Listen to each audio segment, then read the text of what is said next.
ನಮಸ್ಕಾರಗಳು. ಹಿಂದಿನ ಒಂದು ಅಧ್ಯಯನದಲ್ಲಿ ನಾವು ಶ್ರೀ ರಾಘವೇಂದ್ರ ನಾಮ ಸಾರ್ಥಕತೆಯ ಬಗ್ಗೆ ತಿಳಿದುಕೊಂಡೆವು.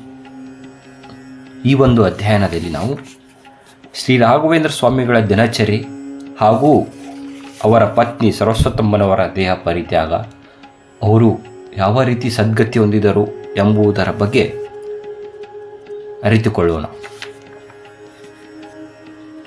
ಇನ್ನೂ ಈ ಚಾನಲ್ಗೆ ಯಾರು ಸಬ್ಸ್ಕ್ರೈಬ್ ಮಾಡಿಲ್ಲ, ಸಬ್ಸ್ಕ್ರೈಬ್ ಮಾಡಿ ಹಾಗೂ ಇನ್ನೂ ಹೆಚ್ಚು ವಿಡಿಯೋಗಳಿಗಾಗಿ ಲೈಕ್ ಮಾಡಿ, ಕಮೆಂಟ್ ಮಾಡಿ, ಶೇರ್ ಮಾಡಿ.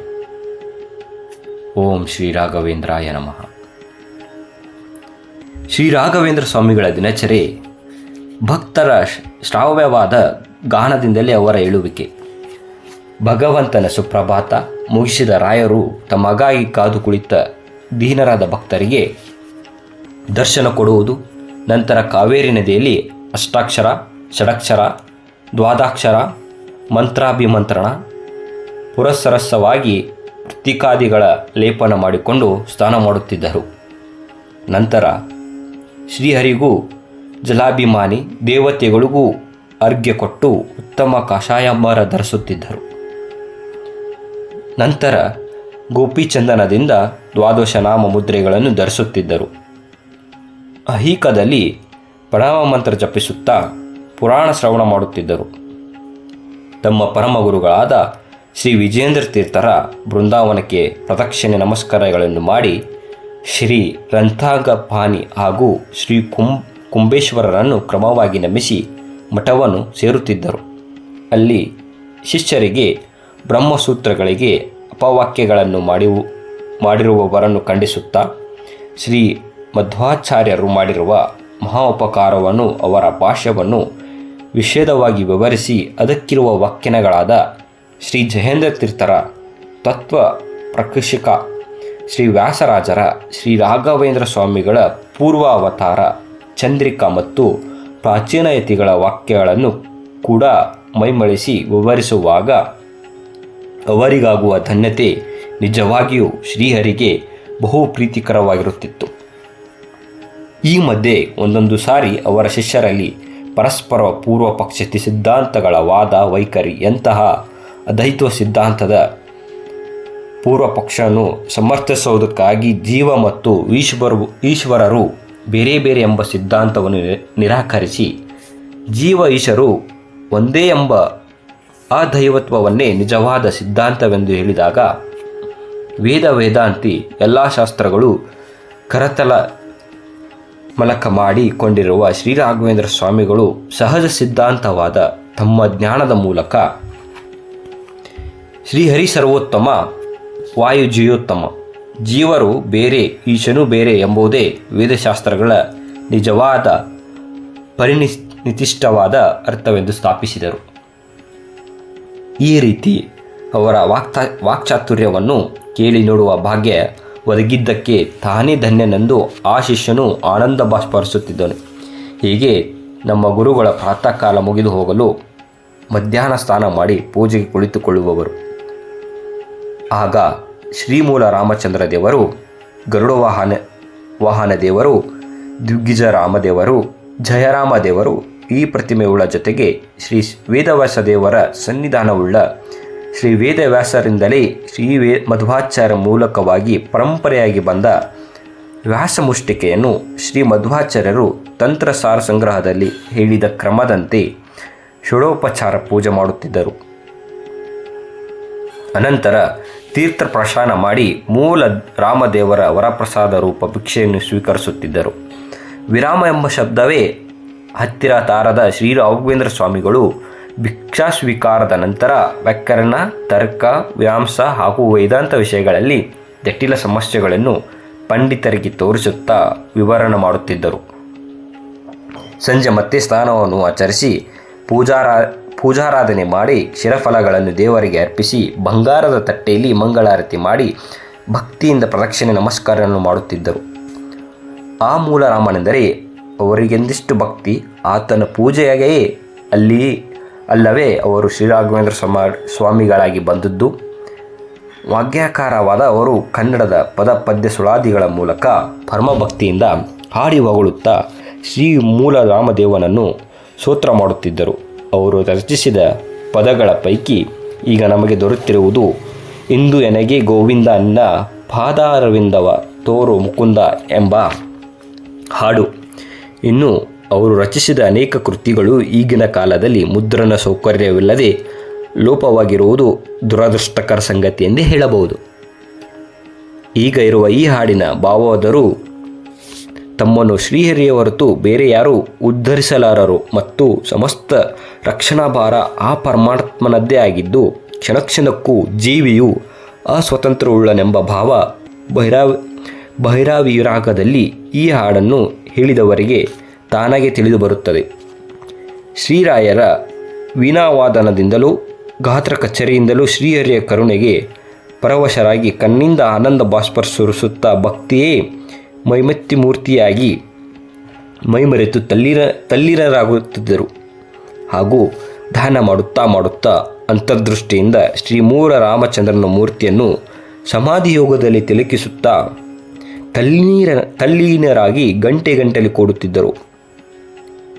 ಈ ಭಕ್ತಿಯ ಪರಾಕಾಷ್ಠತೆ ಇವರಿಗೆ ಪ್ರಹ್ಲಾದರಾಜನಾಗಿ ಅವತರಿಸಲು ಉದ್ಧಾರದಿಂದಾಗಲಿ ಪರಮ ಭಾಗವಂತವರಾದ ಶ್ರೀ ನಾರದ ಮಹರ್ಷಿಗಳಿಂದ ಬಂದ ಉಪದೇಶದ ಬಳುವಳಿ ಭಗವಂತನಿಗೆ ಸಮೀಪರಾದವರ ದೃಷ್ಟವೇ ಆಗಿರುತ್ತದೆ. ಅವರಿಗೆ ಎಲ್ಲೆಲ್ಲೋ ಶ್ರೀಹರಿಯೇ ಕಾಣುತ್ತಾನೆ. ಇತ್ತ ಕಡೆ ಪತಿಯ ಸನ್ಯಾಸ ಸ್ವೀಕಾರದ ಸುದ್ದಿಯನ್ನು ತಿಳಿದ ಸರಸ್ವತಿ ಅಮ್ಮನವರು ಎಲ್ಲ ಕಾರ್ಯಗಳು ಸ್ಥಗಿತಗೊಂಡವು. ಜಗತ್ತೇ ಶೂನ್ಯವಾಯಿತು. ಕ್ಷಣಕ್ಕೂ ಮೂರ್ಛೆಯಿಂದ ದುಃಖದ ಮಹಾಪೂರ್ವೇ ಉಂಟಾಗಿ ಪತಿವಿಯೋಗ ಬಾಧೆ ಭರಿಸಲಾರರಾದರು. ಅಷ್ಟರಲ್ಲಿ ಸಂಭಾಳಿಸಿಕೊಂಡು ದೈವ ಸಂಕಲ್ಪ ಈ ರೀತಿಯಾಯಿತೆ ಎಂದು ಸಮಾಧಾನ ಪಟ್ಟುಕೊಂಡರು. ಸಾಧ್ಯವಾಗದೆ ಈ ಲೋಕವನ್ನೇ ಬಿಟ್ಟು ಬಿಡುವ ಆಲೋಚನೆಯಿಂದ ಆತ್ಮಹತ್ಯೆಗೆ ಮನಸ್ಸು ಮಾಡಿದರು. ಅದು ಪಾಪ ಕಾರ್ಯವೆಂದು ಗೊತ್ತಿದ್ದರೂ ಚಿಕ್ಕ ವಯಸ್ಸಿನಲ್ಲಿ ಪತಿ ಇದ್ದು ಕೂಡ ನೋಡದಂಥ ವಿರಹ ಉಂಟಾದದ್ದನ್ನು ಅವರು ಸಹಿಸದಾಗಿದ್ದರೂ ಅವರಿಗೆ ಅತಿಯಾದ ದುಃಖದ ಉಪಶಮನಕ್ಕೆ ಬೇರೆ ದಾರಿಯೇ ದೋಚದಿರಲು ಹತ್ತಿರವಿದ್ದ ಒಂದು ಬಾವಿಯಲ್ಲಿ ಹಾರಿ ಆತ್ಮಹತ್ಯೆ ಮಾಡಿಕೊಂಡರು. ಸಂಜೆ ಲಕ್ಷ್ಮೀನರಸಿಂಹಾಚಾರ್ಯರು ಶ್ರೀ ಸುಧೀಂದ್ರ ತೀರ್ಥರ ಬಳಿಗೆ ಬಂದು ಸರಸ್ವತಮ್ಮವರು ತನ್ನ ಪತಿದೇವರು ಸನ್ಯಾಸವನ್ನು ಸ್ವೀಕರಿಸಿದರು ಎಂಬ ಸುದ್ದಿಯನ್ನು ಕೇಳಿ ದುಃಖ ಸಹಿಸಲಾರದೆ ಬಾವಿಯಲ್ಲಿ ಬಿದ್ದು ಆತ್ಮಹತ್ಯೆ ಮಾಡಿಕೊಂಡರೆಂಬ ವಾರ್ತೆಯನ್ನು ತಿಳಿಸಿದರು. ಪುತ್ರ ಲಕ್ಷ್ಮೀನಾರಾಯಣನು ಅವರ ಕರ್ಮಗಳನ್ನು ನೆರವೇರಿಸುತ್ತಿದ್ದಾನೆ ಎಂದರು. ಆಗ ಶ್ರೀಗಳವರು, ಓ ಮೂಲರಾಮ, ಪ್ರೇಮಲ ಹೃದಯ ಎಳೆಯ ಜೀವ ಬೇಕಾಗಿತ್ತೇ. ಶ್ರೀಹರಿಚಿತ್ತ ಆಕೆಯ ಕರ್ಮಾದಿಗಳಿಗೆ ಮಠದಿಂದಲೇ ಸರ್ವ ವ್ಯವಸ್ಥೆ ಆಗಲಿ ಎಂದರು. ಈ ವಿಷಯವನ್ನು ಶ್ರೀ ರಾಘವೇಂದ್ರರಿಗೆ ಏಕಾಂತದಲ್ಲಿ ಶ್ರೀ ಸುಧೀಂದ್ರ ತಿಳಿಸಿದರು. ಈ ವಿಷಯವನ್ನು ತಿಳಿದ ಚಿಕ್ಕ ಶ್ರೀಗಳವರು ಕ್ಷಣಕಾಲ ಸ್ತಬ್ಧಿತರಾದರು. ಸ್ವಲ್ಪ ಹೊತ್ತು ಅವರ ಮನಪಟಲದಲ್ಲಿ ತಮ್ಮ ಪೂರ್ವಾಶ್ರಮದ ಪತ್ನಿಯ ಸದ್ಗುಣಗಳನ್ನು ನೆನಪಿಗೆ ಬಂದವು ಮತ್ತು ಆಕೆಯೊಡನೆ ನಡೆಸಿದ ಧಾರ್ಮಿಕ ಕಾರ್ಯಗಳೆಲ್ಲವೂ ಎದುರಿಗೆ ಕಂಡಂತಾಗಿ ಕಣ್ಣಿಂದ ನಾಲ್ಕಾರು ಹನಿ ದುಃಖಾಶ್ರುಗಳು ಹೊರಬಂದವು. ಶ್ರೀ ರಾಘವೇಂದ್ರ ಸ್ವಾಮಿಗಳು ತಕ್ಷಣ ತಮ್ಮನ್ನು ಸಂಭಾಳಿಸಿಕೊಂಡವರಾಗಿ ಮನಸ್ಸನ್ನು ಸ್ಥಿತಿಮಿತಿಯಲ್ಲಿಟ್ಟುಕೊಂಡು ನಿಟ್ಟುಸಿರುಟ್ಟು ಎಲ್ಲ ಶ್ರೀ ಮೂಲರಾಮನ ಆಟ ಎಂದು ಅಂದುಕೊಂಡವರು. ಯಾರಿಗೆ ಯಾರು ಪುರಂದರ ವಿಠಲ, ಎಲ್ಲವೂ ಅವನ ಲೀಲೆಯಿಂದ ಬರುತ್ತವೆ. ಋಣ ತೀರಲು ಯಾವುದೋ ಒಂದು ರೀತಿಯಲ್ಲಿ ಬಿಟ್ಟು ಹೋಗುತ್ತವೆ. ಮತ್ತೊಮ್ಮೆ ಕೇಳಿ, ಋಣ ತೀರಲು ಯಾವುದೋ ಒಂದು ರೀತಿಯಲ್ಲಿ ಬಿಟ್ಟು ಹೋಗುತ್ತವೆ ಎಂದಿಷ್ಟು ಹೇಳಿ ಮೌನ ತಾಳಿದರು. ಇದನ್ನು ಕಣ್ಣಾರೆ ನೋಡುತ್ತಿದ್ದ ಶ್ರೀ ಸುಧೀಂದ್ರರು ಪ್ರಿಯ ಶಿಷ್ಯನ ಸ್ಥಿತಿಪ್ರಜ್ಞತೆಯ ಮನೋದಾಂಢಕ್ಕೆ ವಿಸ್ಮಿತರಾಗಿ ಮೆಚ್ಚಿ ತಲೆದೂಗಿದರು. ಎಂದಿನಂತೆ ಶ್ರೀ ರಾಘವೇಂದ್ರ ಸ್ವಾಮಿಗಳು ತಮ್ಮ ಜಪ ತಾಪಾದಿ ತಮ್ಮ ಕಾರ್ಯಗಳಲ್ಲಿ ಯಥಾರೀತಿ ಪ್ರವೃತ್ತರಾದರು. ಹಾಗೆ ಆತ್ಮಹತ್ಯೆ ಮಾಡಿಕೊಂಡ ಪ್ರೇತಾತ್ಮವನ್ನು ಹೊಂದಿ ಎದುರು ಬಂದು ಸರಸ್ವತಮ್ಮನವರನ್ನು ಸಾಂತ್ವನ ಮಾಡಿ ಶ್ರೀ ರಾಘವೇಂದ್ರರು ಪ್ರೇತಾತ್ಮವನ್ನು ಕಳೆದಿದ್ದು. ಶ್ರೀ ರಾಘವೇಂದ್ರ ಸ್ವಾಮಿಗಳು ಕಾವೇರಿ ತೀರದ ಪುರಾಣ ಮಂಟಪದಲ್ಲಿ ಪ್ರಾತಃಕಾಲ ಹಂಕದಲ್ಲಿ ಮಗ್ನರಾಗಿದ್ದಾರೆ. ಮಠದ ಪುರಾಣಿಕರು ಶ್ರೀಗಳವರ ಮುಂದೆ ಭಾಗವತ ಅನುವಾದ ಮಾಡುತ್ತಿದ್ದಾರೆ. ಆಗ ಇದ್ದಕ್ಕಿದ್ದಂತೆ ಆಕಾಶದಿಂದ ಹೊಗೆ ಬಣ್ಣ ಆಕಾರವೊಂದು ಶ್ರೀಗಳವರ ಮುಂದೆ ಬಂದು ನಿಂತಿತು. ಆಯಸ್ಸು ಇನ್ನೂ ಇರುವವರ ಆತ್ಮಹತ್ಯೆ ಮಾಡಿಕೊಂಡರೆ ಪ್ರೇತಗಳಾಗುತ್ತಾರೆ. ಅದರಂತೆ ಪಿಶಾಚ ಜನ್ಮ ಹೊಂದಿಯಾದರೂ ಪತಿಯನ್ನು ನೋಡಬಹುದು ಎಂದು ಸರಸ್ವತಿ ಅಮ್ಮನು ಶ್ರೀ ಗುರುಗಳ ಬಳಿಗೆ ಬಂದರು. ಆಹಾ, ಏಕೆ ಇಂಥ ಹುಚ್ಚು ಕಾರ್ಯ ಮಾಡಿದೆ? ನೀನು ನನ್ನಲ್ಲಿ ಮಾಡಿದ ಪ್ರೇಮವನ್ನು ಶ್ರೀಹರಿಯ ಕಡೆಗೆ ತಿರುಗಿಸಿದ್ದರೆ ಸಾಧನ ಮಾರ್ಗದಲ್ಲಿ ಬಹಳ ಮುಂದುವರಿಯಬಹುದಿತ್ತು. ನೀನು ದುಡುಕಿದೆ. ಪತಿಯ ಮೇಲೆ ಪ್ರೇಮ ತಪ್ಪಲ್ಲ, ಆದರೆ ಅತಿ ಮಾತ್ರ ತಪ್ಪು. ಆಯಿತು, ಯತ್ನವಿಲ್ಲ, ಶ್ರೀಹರಿ ಇಚ್ಛೆ. ಹೀಗಿರುವಾಗ ಹೆಚ್ಚು ಯೋಚನೆ ಮಾಡುವುದೇನೂ ಇಲ್ಲ. ಹೀಗೆ ಹೇಳುತ್ತಾ ಶ್ರೀ ರಾಘವೇಂದ್ರ ಸ್ವಾಮಿಗಳು ಮಂತ್ರ ಪುತಜಲ ಪ್ರೋಕ್ಷಿಸಿ ಸದ್ಗತಿ ಪ್ರಾಪ್ತಿರಸ್ತು ಎಂದು ಹೇಳಿ ಆಕೆಯ ಪಿಶಾಚಿ ತತ್ವ ನಿವೃತ್ತಿ ಮಾಡಿದರು. ಏನಾಶ್ಚರ್ಯ! ಮಿಂಚೊಂದು ಮಿಣಿಗಿದಂತಾಗಿ ತೇಜಪುಂಜವಾದ ದಿವ್ಯ ಪ್ರಕಾಶದಲ್ಲಿ ಪೀತಾಂಬರ ಸೌಂದರ್ಯ ರಾಶಿಯಾದ ಸರಸ್ವತಮ್ಮನವರು ಎಲ್ಲರ ದೃಷ್ಟಿಗೆ ಗೋಚರರಾದರು. ಈ ಅದ್ಭುತವಾದ ಪವಾಡವನ್ನು ತಿಲಕಿಸುತ್ತಿದ್ದ ಜನರು ಆಶ್ಚರ್ಯ, ಆನಂದ, ಭಕ್ತಿ ಶ್ರದ್ಧೆಗಳಿಂದ ಆಹಾ, ಮಹಾಮಹಿಮರು, ಮಂತ್ರಸಿದ್ಧರು ಎಂದು ಉದ್ಗರಿಸುತ್ತಾ ಗುರುಗಳಿಗೆ ಸಾಷ್ಟಾಂಗ ನಮಸ್ಕಾರಗಳನ್ನು ಮಾಡಿದರು.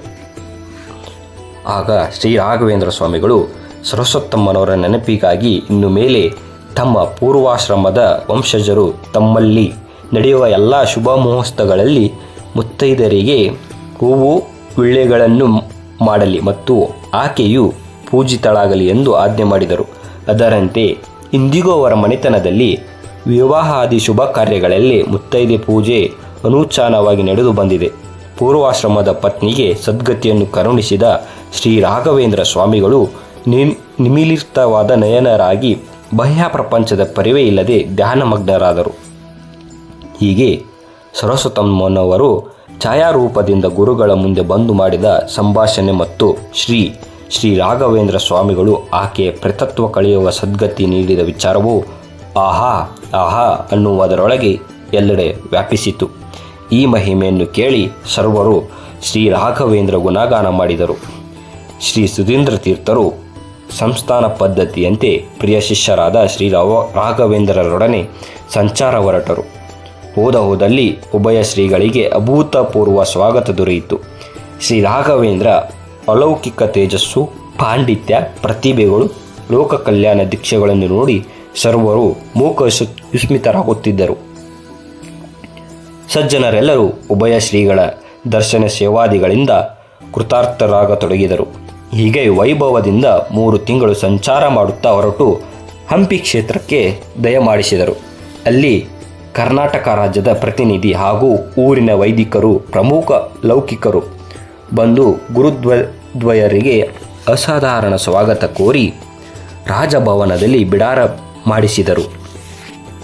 ಅಲ್ಲಿಂದ ಕಾಲಾದ್ರಿ ಎಂದು ಖ್ಯಾತವಾದ ತಮ್ಮ ಮೂಲ ಮಹಾಸಂಸ್ಥಾನದ ಹಿರಿಯ ಯತೀಶ್ವರರಾದ ಶ್ರೀ ಪದ್ಮನಾಭ ತೀರ್ಥರು, ಶ್ರೀ ನರಹರಿ ತೀರ್ಥರು, ಶ್ರೀ ಮಾಧವ ತೀರ್ಥರು, ಶ್ರೀ ಜಯೇಂದ್ರ ತೀರ್ಥರು, ಶ್ರೀ ಕವೀಂದ್ರ ತೀರ್ಥರು, ವಾಗೀಶ ತೀರ್ಥರು, ರಘುನಂದನ ತೀರ್ಥರು ಹಾಗೂ ಪೂಜ್ಯ ವ್ಯಾಸರಾಜ ಗುರುವರ್ಯರು ಬೃಂದಾವನಗಳ ಸಂದರ್ಶನ ಸೇವಾದಿಗಳಿಂದ ಸುಪ್ರೀತರಾದರು.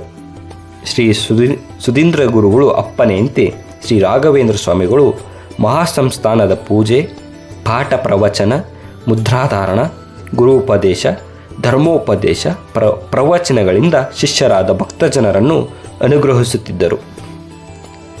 ಹೀಗೆ 16 ದಿನಗಳು ತಮ್ಮ ಶಿಷ್ಯರಾದ ಶ್ರೀ ರಾಘವೇಂದ್ರ ಸ್ವಾಮಿಗಳು ಸಂಸ್ಥಾನ ಎಲ್ಲ ಕಾರ್ಯಗಳನ್ನು ನಿಭಾಯಿಸುತ್ತಿರುವುದು ನೋಡಿ ಶ್ರೀ ಸುಧೀಂದ್ರ ಗುರುಗಳು ಮನಸ್ಸಿಗೆ ನೆಮ್ಮದಿ ತಂದುಕೊಂಡರು. ತಮ್ಮ ಶಿಷ್ಯರಿಗೆ ಎಲ್ಲವನ್ನು ಒಪ್ಪಿಸಿ ನಿಶ್ಚಿತೆಯಿಂದ ಶ್ರೀ ಮೂಲರಾಮನ ಧ್ಯಾನದಲ್ಲಿ ಸದಾ ಆಸಕ್ತರಾದರು. ಒಂದು ದಿನ ಇದ್ದಕ್ಕಿದ್ದಂತೆ ವಯಸ್ಸಿಗೆ ತಕ್ಕಂತೆ ಗುರುಗಳು ಅಸ್ವಸ್ಥರಾದರು. ಅವರು ತಮ್ಮ ಪೂರ್ವಿಕರಾದ ಶ್ರೀ ಪದ್ಮನಾಭ ತೀರ್ಥರು, ಶ್ರೀ ಜಯೇಂದ್ರ ತೀರ್ಥರು, ಶ್ರೀ ಕವೀಂದ್ರ ತೀರ್ಥರು, ವಾಗೀಶ ತೀರ್ಥರು ಹಾಗೂ ಶ್ರೀ ಪೂಜ್ಯ ವ್ಯಾಸರಾಜರ ಗುರುವರ್ಯರ ಬೃಂದಾವನಗಳಿಂದ ಕೂಡಿದ ಅನೇಕ ಬೃಂದಾವನಗಳುಳ್ಳ ಕ್ಷೇತ್ರದಲ್ಲಿ ತಪೋನಿಷ್ಠರಾಗಲು ಬಯಸಿ ಅಲ್ಲಿಯೇ ಬಿಡಾರ ಹೂಡಿದರು. ಅವರು ಅಲ್ಲಿ ಸ್ನಾನ, ಐಹಿಕ ಜಪತಪಗಳನ್ನು ಅನುಷ್ಠಿಸುತ್ತಾ ಕೇವಲ ಹಣ್ಣು ಹಾಲುಗಳನ್ನು ಸೇವಿಸುತ್ತಾ ಸದಾ ಧ್ಯಾನದಲ್ಲಿ ಆಸಕ್ತರಾಗುತ್ತಿದ್ದರು. ಮುಂದೊಂದು ದಿನ ಪೋಷಣ ಮಾಡುತ್ತಾ ಹರಿವಾಯುಗಳ ತತ್ವಚಿಂತನ ಮಾಡಲಾರಂಭಿಸಿದರು. ತಮ್ಮ ಭೌತಿಕ ಕಾಯವನ್ನು ತೊರೆಯಲು ನಿಶ್ಚಯಿಸಿ ಲಯ ಚಿಂತನೆ ಮಾಡುತ್ತಾ ಶ್ವಾಸ ನಿರೋಧ ಮಾಡಿ ಶ್ರೀ ಹರಿಪದ ಸೇರಿದರು. ಕ್ರಿಸ್ತಶಕ 1623ರಲ್ಲಿ ಪಾಲ್ಗುಣ ಬಹುಳು ಬಿಂದಿಗೆ ತಮ್ಮ ಅತ್ಯಂತ ಪ್ರೀತಿಯ ಗುರುವರ್ಯರನ್ನು ಶ್ರೀ ರಾಘವೇಂದ್ರ ತೀರ್ಥರು ಕಳೆದುಕೊಂಡು ದುಃಖಿತರಾದರು. ನಂತರ ಕೆಲವು ದಿನ ನೆಚ್ಚಿನ ಗುರುಗಳ ವಿಯೋಗದಿಂದ ಮೌನ ತಾಳಿ ಕುಂಭಕೋಣದಲ್ಲಿ ಪೂಜಾ ಧಾನ್ಯಾದಿಗಳಲ್ಲಿ ನಿರತರಾಗಿದ್ದರು.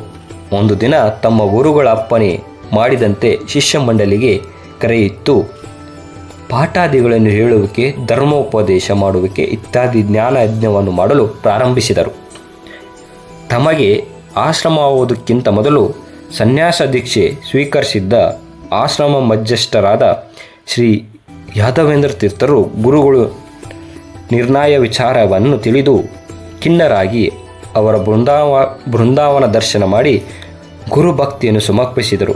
ಆ ಹೊತ್ತಿಗಾಗಲೇ ಪ್ರಸಿದ್ಧರಾಗಿದ್ದ ಕಿರಿಯತೆಯ ಶ್ರೀ ರಾಘವೇಂದ್ರ ತೀರ್ಥರನ್ನು ನೋಡಿ ಹೋಗೋಣ ಎಂಬ ಉದ್ದೇಶದಿಂದ ಕುಂಭಕೋಣಕ್ಕೆ ಬಂದರು. ಶ್ರೀ ರಾಘವೇಂದ್ರ ತೀರ್ಥರು, ನೀವು ಶ್ರೀಧರ ಗುರುಗಳ ಪ್ರಥಮ ಶಿಷ್ಯರು, ಆದ್ದರಿಂದ ಈ ಮಹಾಸಂಸ್ಥಾನವನ್ನು ಒಪ್ಪಿಸಿಕೊಳ್ಳಿರಿ, ನಿಮ್ಮ ಸೇವೆ ಸಲ್ಲಿಸುವ ಭಾಗ್ಯ ನಮಗೆ ಕೊಡಿ ಎಂದು ಬೇಡಿಕೊಂಡರು.